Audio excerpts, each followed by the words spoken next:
All right, we're back here with more Sports Break on Kayhan TV. I got our resident NBA expert, Vlad Kitaychik, still with us. Good to have you here again. It's been a while. Good to be since here.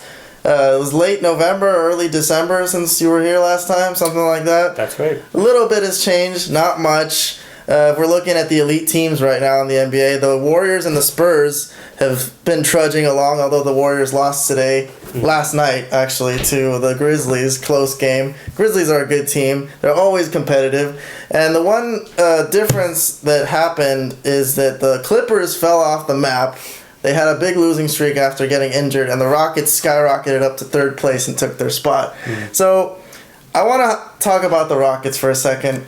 I want to get your opinion. If you think the Rockets are an elite team, like that 2-3 matchup once they get to the conference semis would be the Spurs and the Rockets at this point. Would the Rockets have any chance to knock off the Spurs, or are we just saying a regular season team?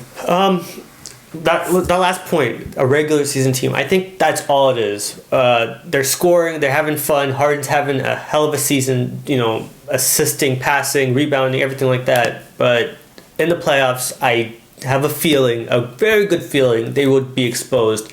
Maybe not, they might not even make it to face the Spurs. There's a good chance if they play like a team like Memphis in the first round, out they go. I'm sorry. Memphis would eat them up defensively. I don't care how good Harden is. They would find a way to limit his touches. And really, who else on that team is going to beat you? I mean, they have some solid players, but no one that you're going to be afraid of. So yes, it's a great story right now. Nobody saw it coming for Houston.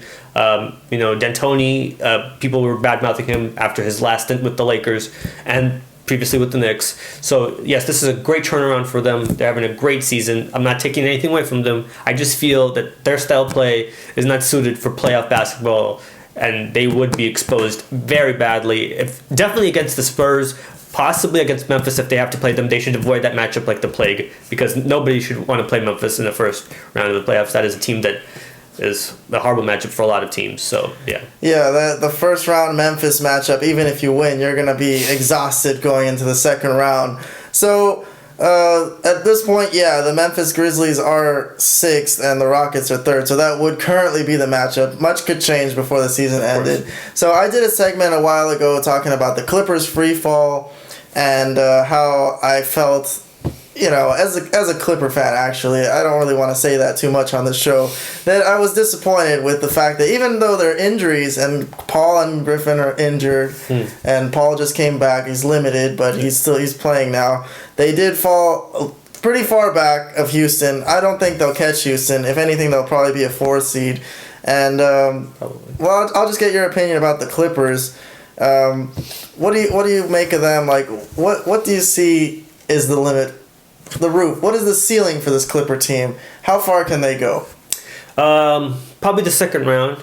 Probably if they have to play Golden State, they're not going to win. I mean, that's just the way it is. Look, it's the same story with this team. Look, it's the same group of players. We've known this. They have talented players, but it's the fear that I've always had is that they're not mentally tough enough. They don't have what it takes. They don't have what it takes to win. So I think that's gonna. It's not they will be exposed because it's something that I've always felt anyways about them. They're a good team, but they don't have what it takes to be a championship caliber team. It's been proven many times throughout the last couple of years in the playoffs. They've always found a way to either lose or just give up games where they've had them, or just lost to sometimes stronger mentally teams. Teams that were stronger mentally, and I think that's what's going to happen this season as well, except this time they're going to lose to probably Golden State. I think they could get past the first round, whoever they play. Again, as long as they don't play Memphis, because that is a scary matchup for any team. But I think they could still beat Memphis. That could possibly be a 4 or 5 matchup somewhere in there. Yeah. But I think, yes, I think they could still beat Memphis or whoever they have to play. If they have to play Utah or something like that, they definitely should win. But having to play Golden State in the second round, I think that's as far as they go. Well, I was very critical of their intensity for this season, for the regular season. They're not showing up for every game. Right. That was the one thing I was most critical about. But the one maybe silver lining, it is all about the playoffs in the NBA. And if they are going to face the Warriors and show up for the playoffs, it's probably better that they play them in the second round rather than the first round, because the Clippers are a frail team. They get tired, they get injured when they push themselves. So it's probably better if they have any chance to knock off the Warriors, it would be in the second round. Probably not. I don't know. Like I said, I don't think Doc Rivers has a handle on this team. I don't think they're listening to him. I don't even know if he's coaching anymore, because he's already told them everything he has to tell them.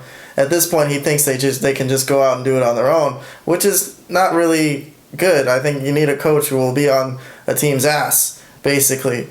But we're gonna move on. We have the Warriors and the Spurs. They're still in first place, 6 and 7 losses each, and we have the Cleveland Cavaliers, who are probably going to be in the finals, barring an injury to LeBron James, basically. Even if Kyrie and Kevin Love got injured, he could still probably get them to the finals himself.